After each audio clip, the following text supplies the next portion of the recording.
Welcome to Covered in Pet Hair, a boozy show for pet lovers on Pet Life Radio. I'm your host, Isabel Alvarez Arata, and today I have the pleasure of having a drink and a chat with a cat expert who helps cat parents create functional spaces that help the whole family enjoy cat time and solo cat time together.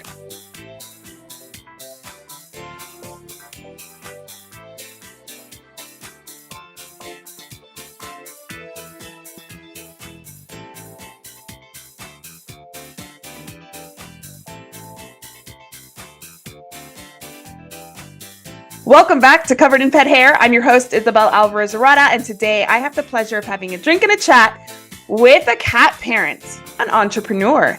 She's a tea drinker, a graphic designer. She calls herself a stay-at-home cat mom. She's originally from Tyler, Texas, currently lives in the DFW area. She's wife to Connor, cat mom to Luna and Leon, and she's the founder of cattherapy.co. Her name is Hayley Williams. Welcome, Hayley. And who is that? Is that Luna joining us today? Yeah, this is Luna. I figured she'd make an appearance. Luna, you are stunning. She is definitely the star of the show. Oh my gosh, she's so pretty. How old is Luna? Luna is about 8 years old. Oh, wow. And she uses her cat walk runway, I guess, or Superhighway or whatever it is people call them. Does she use them often?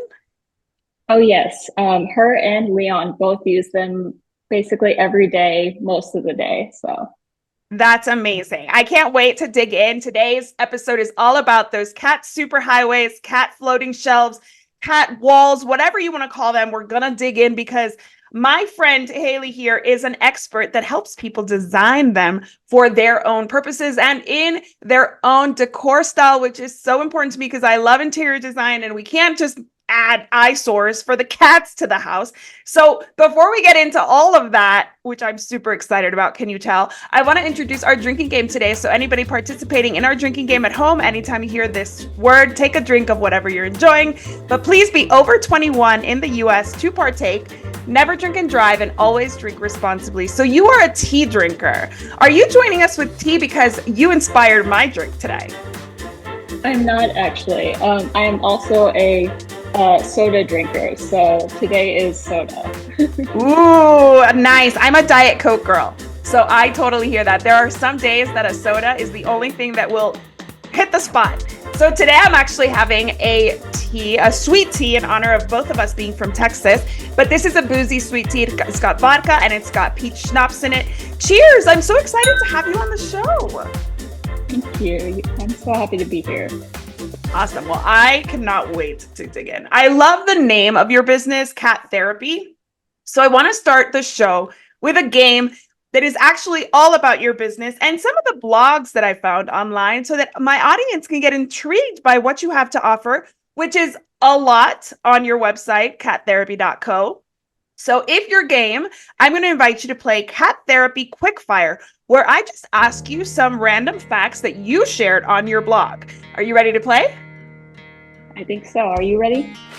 Are you ready, Luna? She looks like she's ready for you to keep petting her the whole episode. That's what I think she's ready for. That's all right. We can do that. She's there for moral support. If you forget how important these shelves are, she's going to remind you. She might even give us a demo back there. I see it. I see some cat shelves in the background at your house. Yes. All right. Well, the first question I have for you in Cat Therapy Quickfire is, does someone's neurodivergence affect their cat parenting way of life? I would say yes. I think so too. Can you give me one example about how neurodivergence can affect the day-to-day routines that are involved in cat parenting? Sure. So one example I would give is the litter box. For me, if it's out of sight, it's out of my mind.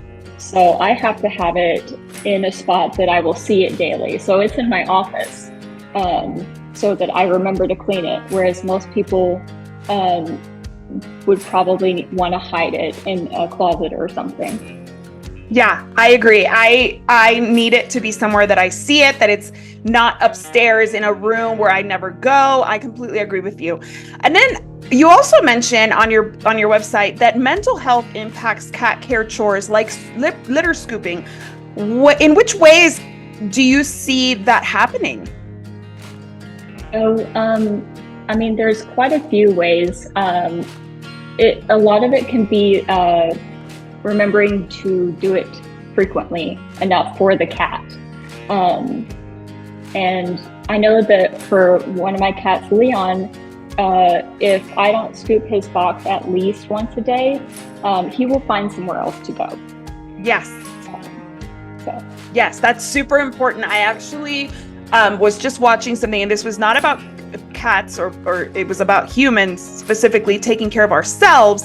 And it was that, a lot of times when we're having the hardest time, self-care is the first thing we give up. We stop maybe brushing our teeth, maybe we stop showering. Those kinds of things just feel super overwhelming to do, even though somebody who's not struggling finds them completely simple. So yeah, it could be really hard to get yourself motivated to scoop a litter box, even though your cat is obviously kind of demanding it. So it can definitely be a challenge, even though cats can be so good for those who struggle with mental health, because they give such unconditional love and so much support. So it's just kind of like finding that balance. So speaking of balance, why do you think it's important for cats and their humans and even other pets in the home, maybe other species, to find harmony living together? Why do I think it's important? Yes. Well, there's a lot of reasons. And that's part of why I try to find that balance for humans and cats. And so when you add like a dog to the situation, maybe the cat needs to get higher with cat shelves away from the dog, or you have guests come over and the cat needs a place to kind of be able to be in the action without being underfoot, where they feel maybe more vulnerable. So super important. Yes. And beneficial. Absolutely. I feel like you said, when there's a change, there's something that's not working for the cat, for the dog, for the human, there could be also behaviors that we don't want, like urinating outside the litter box, scratching inappropriately, vocalization, like what Van Gogh does to me when he is ready to get up at 4 a.m. and I'm not. So these kinds of things, when something is off, we can end up finding them pop up in bad behaviors because they're just unwanted behaviors, but they're supernatural for a cat who's out of harmony, for a dog and a cat that are not getting along, for two cats that I saw on your blog, that you have two cats that, you have to plan your space accordingly so that they can be in harmony. So it's so important so that everybody kind of gets their needs met and lives together peacefully.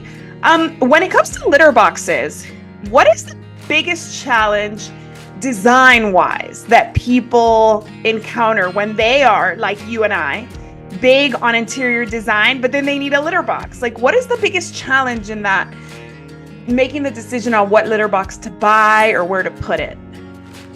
Oh, that's a difficult question. So for me, it's something that I feel comfortable having out all the time. And that's why so many people will hide it away because they don't want to look at it. And I would say, for me and maybe a lot of others, it's seeing it in plain sight. So having to choose something maybe that is aesthetic but also like something that the cats will use. Yes. So such a challenge, because a lot of times what we like as humans, the cats do not approve of. How do you feel about that furniture that hides litter boxes? Do you find those are, great for humans, not so great for cats? Or do you find that some cats are into those because they have enough space in there? It depends on the cat for sure, because mine use a covered litter box, and most cats, the first thing when they're having issues, you try an uncovered to see if that's the issue. So I love the idea, especially if it's well ventilated in the Mm-hmm. covered furniture with the litter box. There's so many different ones out there and different ways to do it. Which is why I try and find those things and talk Yes. about them on my blog.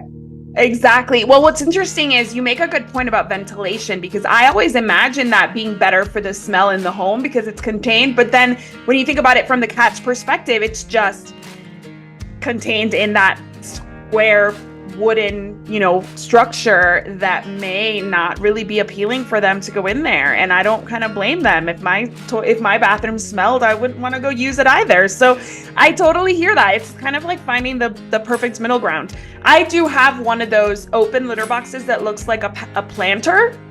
And I love those because I only have one cat and he does not like really use the walls of it. So he uses it really nicely and it looks like a fake plant. And I kind of can turn the opening a little bit and it works really well for us. But we have multiple litter boxes. We have 3 for one cat because we have a bigger home. So that might not be ideal for every cat or every situation. That's why people like you are so helpful because you can kind of help troubleshoot. And I know you do some shopping and you know some brands, which is super important because most of us don't have the time to spend on all that. All right, last question. What can everyday cat parents do in their home, just around the home, that will probably make their cat's life just like a little bit more positive? Just one thing, not a huge investment that everybody can walk away from this episode doing that'll make a big difference. So I'm biased, but I think most people would benefit and their cats would benefit from a cat shelf, whether that's a suction cup window cat shelf or something, just one shelf on a wall. Cats just really like heights. It makes them feel secure. So that would be the one thing in your house that I would consider. I love that so much. So a shelf somewhere high where they can have their own little sanctuary. So do you have background in interior design? I know graphic design, but graphic design and home interiors don't always go together. So tell me about your background in interior design. So I do not have any formal training in interior design. It's all through trial and error. But I have a natural eye for it coming from a graphic design background. It's in the 3D space versus the 2D space. Right, right. And how long have you been using these talents to build custom, like not build, but design custom cat walls? It's a rather recent endeavor. I started in the summer of last year, Oh, in cool. 2023. Awesome. Okay, well, I'm gonna engage you. I already saw your website, I saw your consultation, I saw your fee. I'm gonna engage you because I want to build a cat wall somewhere in my house. I'm not sure where. We haven't decided. So I wanted to ask you if there's a room in the house that you think is best for a setup like this. I would say that it's the space that you and your cat spend the most time in. Because cats want to be where you are. So in my case, I'm in my office the majority of the day, and that's where my cats want to be. Um, and it's a small space, so giving them things to do, even if it's to sleep near me, but not be on top of me and my keyboard and things like that. That's Yes. a huge benefit. So it really depends on where you're spending the most time with your cats. Okay. And what are the benefits? Obviously, it gives them something to do. It might give them somewhere to like take a nap. But what other benefits are there to creating a cat wall? More than just a shelf, maybe a few shelves in a space in your home. Definitely. So essentially, what a cat shelf wall is a playground for your cat, both mental and physical exercise. Um, it may seem like they're just sleeping or or whatnot. But I mean, my cats will run up and down the shelves and scratch the shelves. I have some scratchers behind me on the wall, and they will just kind of use that to get their energy, the zoomies out. So, you know, that they're not waking up at 3 a.m. in the morning. Yeah, I'm serious. I'm already signing up. Sign me up, please. Sign me up. Okay, so we got to take a break here, but when we come back, we're actually going to dig in a little bit deeper into these cat shelves, these cat walls, these cat superhighways that we all see on Instagram, and maybe we're going to get some inspiration to do them in our homes. Don't go anywhere. I will be right back with Hayley from cattherapy.co. Welcome back to Covered in Pet Hair. I'm your host, Isabel Alvarez Arata, and today I have the pleasure of having a drink and a chat with Hayley from cattherapy.co, who is a graphic designer turned interior cat wall designer who makes custom designs for homes that have cats, that have dogs, that have families that need to enrich their cats' lives with something to do on a wall. Maybe a few shelves, maybe a lot of shelves. We're going to dig in with Hayley on all of the ins and outs of planning and executing one of these amazing walls. So Hayley, if you're ready to play, we're going to play Cat Wall 101.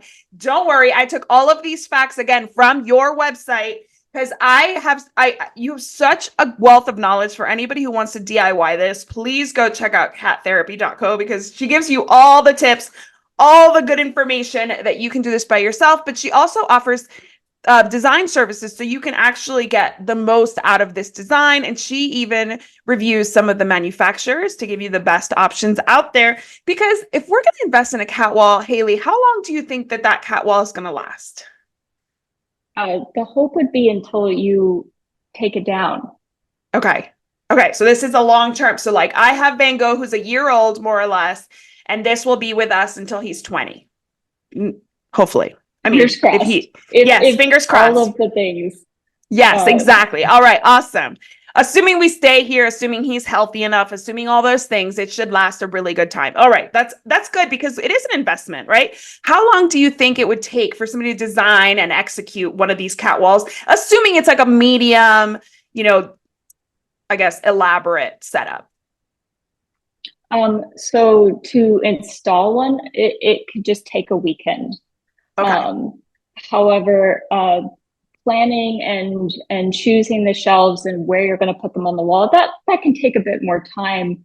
And I think that's why a lot of people struggle with where to start with it. Yes, I do. I know. I mean, we've talked about it since we got Van Gogh a year ago. My husband's pretty handy, but I don't know where to put it, and I don't know what it's going to look like, and I don't know what company is best and like what different types of textures and functions they all serve. So it is really kind of like learning a new skill. So here we go. This is called, again, Cat Wall 101. And the first question I have for you is, cat wall designs in multiple cat homes need multiple on and off ramps. True or false? Definitely true. Especially because you don't want a cat to get stuck by another cat blocking them up high. Like that's just a recipe for disaster. Yes. All right. Cat wall design should incorporate various types of wall shelves, such as scratchers and different types of lounging areas. True or false? True. All right. Now, it's not just for the cats. Like you can put their bowls, you can put planters. So it can be multi-purpose for the cat and yourself. Oh, I love that idea. Okay, very cool. Okay, is it possible? I'm sorry. It is possible for wall furniture for cats to seamlessly blend in with a home's existing decor. True or false? True. There's a lot out there right now, right? And I feel like more is even coming. Like as people start doing this more in their homes, we're going to get different styles. Definitely. I'm already seeing it happen in the world of product for cat shelves and DIY and off the shelf sort of product. Very, very cool. Okay. Cat wall designs should include lounge areas as well as superhighways where they can run really quickly. Um, that's more of a depends on the cat and what you're trying to uh, achieve. So that's more of a maybe. Maybe. Okay. So would you help your clients figure out the balance between lounge areas, superhighways, and maybe scratchers based on their age or their activity levels? Definitely, yes. And that's that and other things are things I take into account when building a cat shelf that they want and for their cats. Um, Perfect. Yeah, because I need a superhighway. He has plenty of places to lounge. I need Van Gogh to get some steps in during the day. Yeah. All right. Most floating shelves are not very secure or easy to install. True or false? um, so floating shelves are it's more about what you use to fasten them to the wall and where you fasten them to the wall, and the kind of material that you're drilling into. It's not just buy it on the buy it at the store and just like put it up on the wall, right? There's a little more to it, and I think that's what people kind of don't understand sometimes going into these things. It's like, yeah, you find this product on Wayfair, for example. I'm just gonna say Wayfair because there's so many of them on there, and they have great pet products. Honestly, they've really upgraded their stuff when it comes to pets, especially cats. They have great stuff.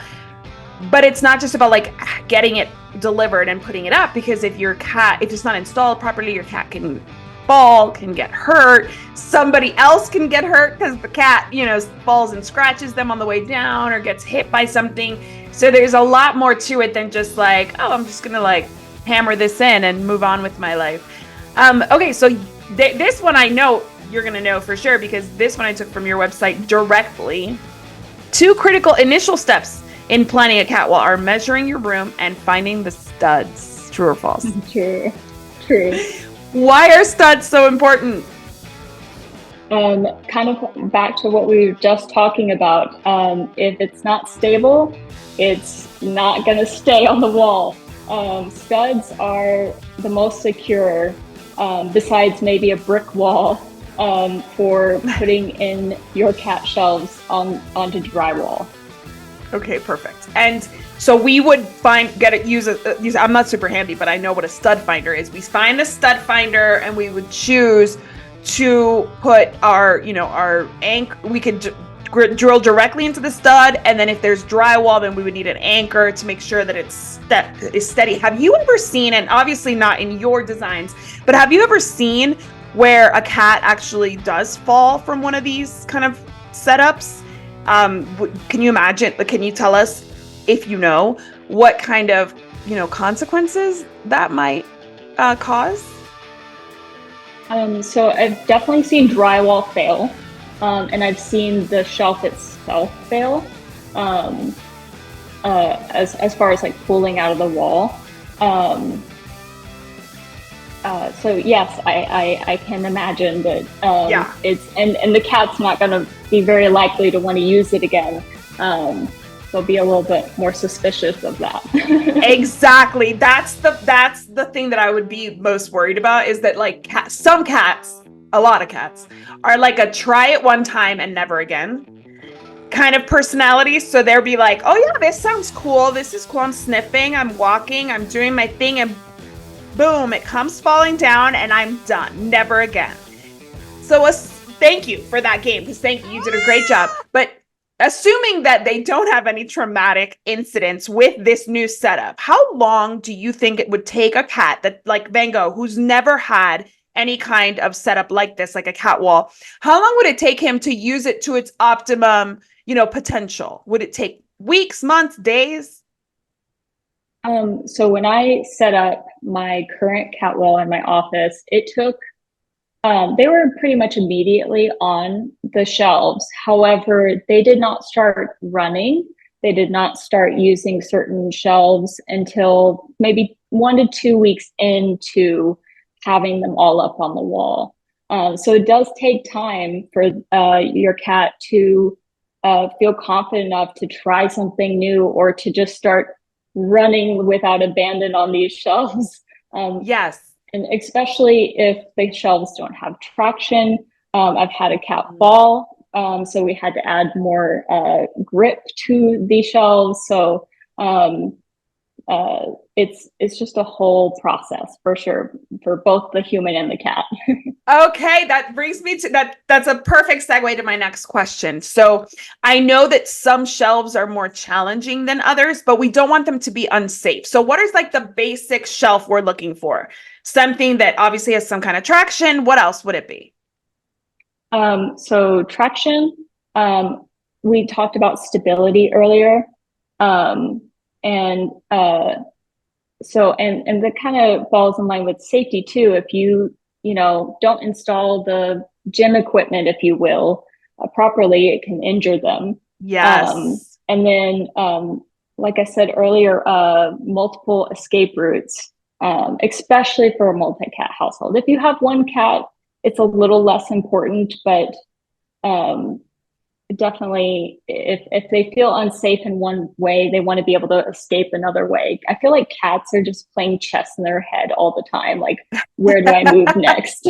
Yeah. Yeah. They're both prey and predators. So they have like way more going on in their heads than most dogs. Even the chihuahuas are like, I am the predator. But like the cats are like, I'm the predator sometimes. I'm the prey sometimes. I need a backup plan wherever I go. I totally agree with that. That they're usually on the defensive a little bit.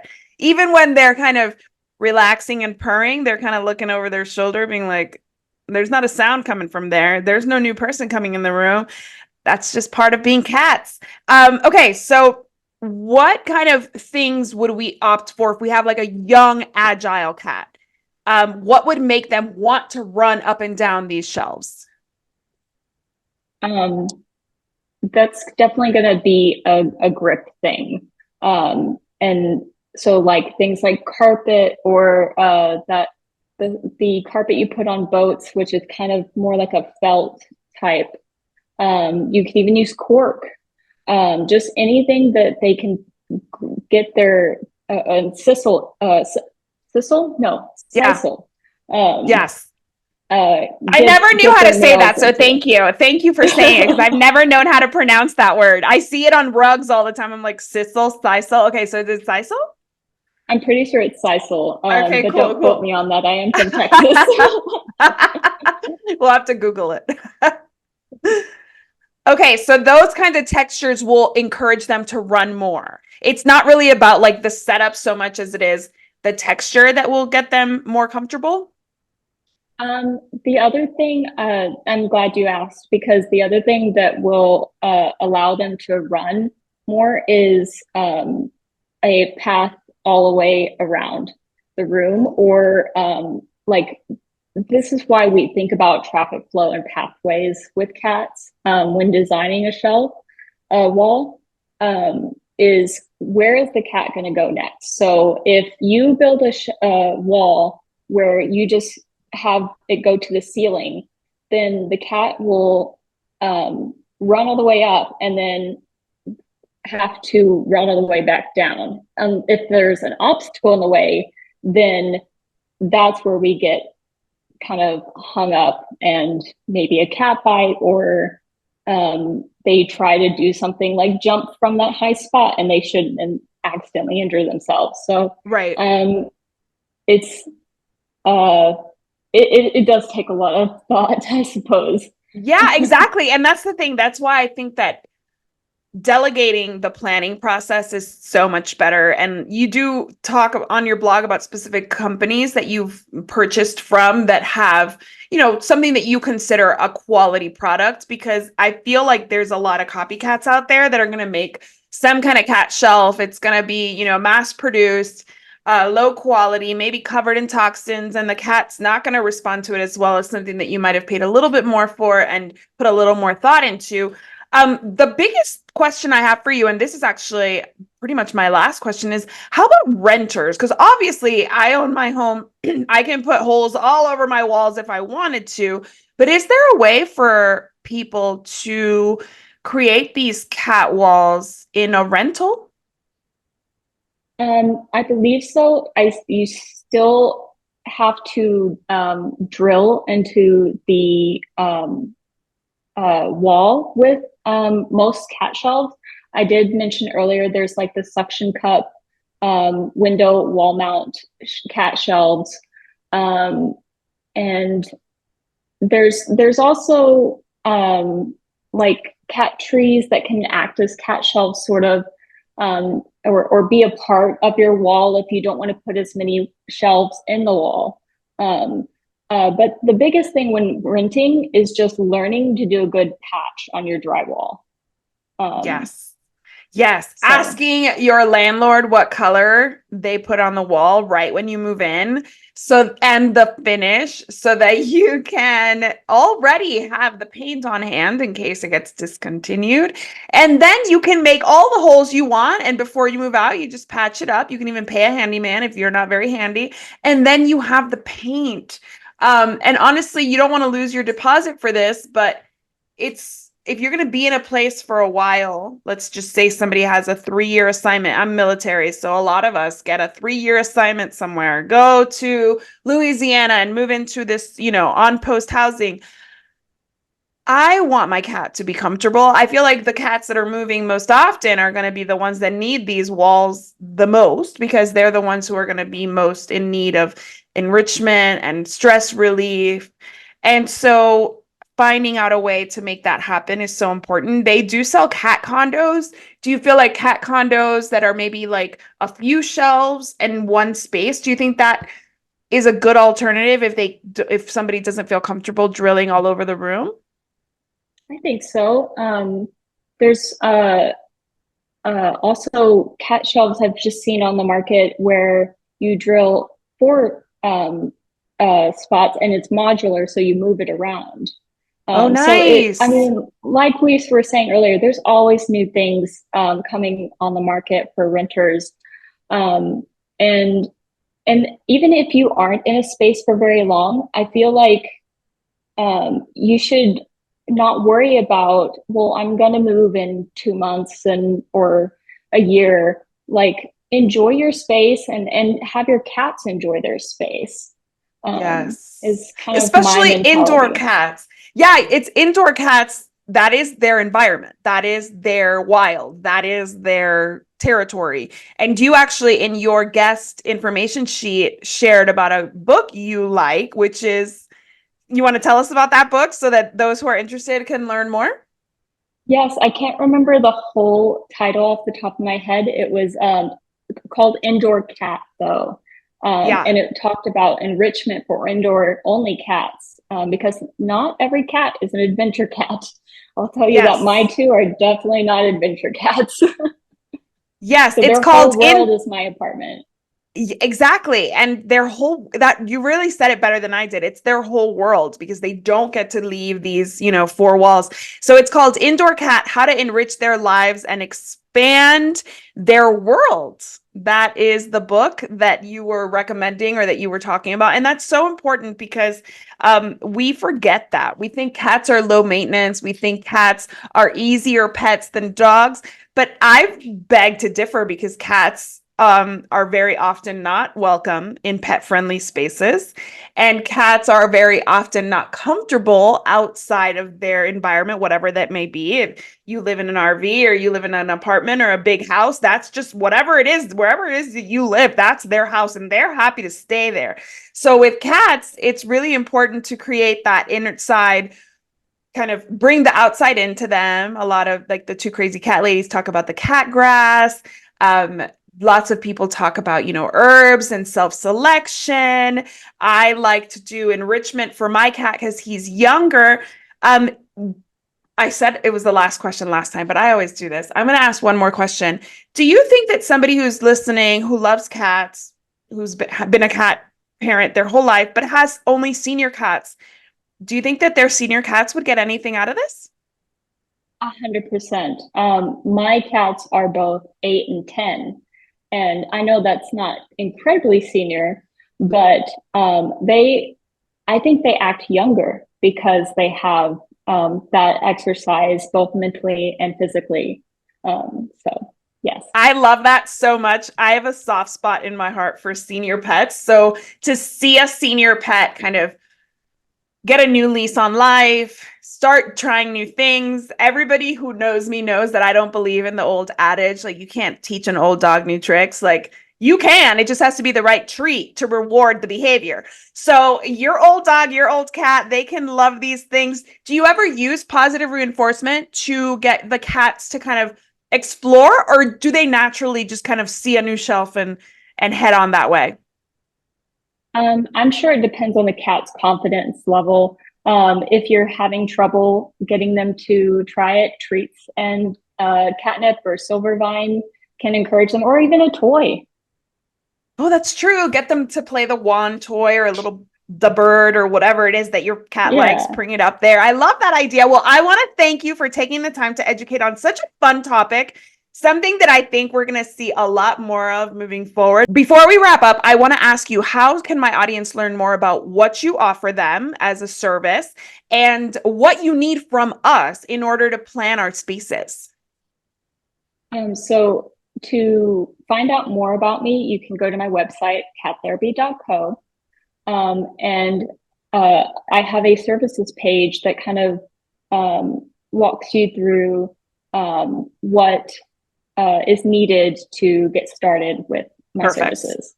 So really we need to know like the measurements of the room, the height of the ceilings, that kind of thing, or is there anything more that we should be planning for? More so I need to understand what you need and what your cats need, and the measurements and like where everything is kind of comes later. The other day I was on Instagram and I don't remember what the topic was, but one of the comments was, remember when having an indoor dog was considered spoiling them? And now, not only are our pets indoors, not only are our pets on our beds, not only are our pets traveling with us, but now we're creating full playgrounds for our cats. And I am one to believe that that is exactly as it should be. So cheers to you. Thank you for being my guest. It's been so fun getting to know you and like learning your expertise from you. Thank you so much. I also want to propose a toast to my executive producer, Mark Winter. Thank you, Mark. And to my audience for joining us for these awesome conversations. Whether you join on YouTube or on Pet Life Radio and any of the podcasting platforms, please be sure to like and subscribe so that we can get more of these awesome pet experts out to everybody, sharing their such important knowledge.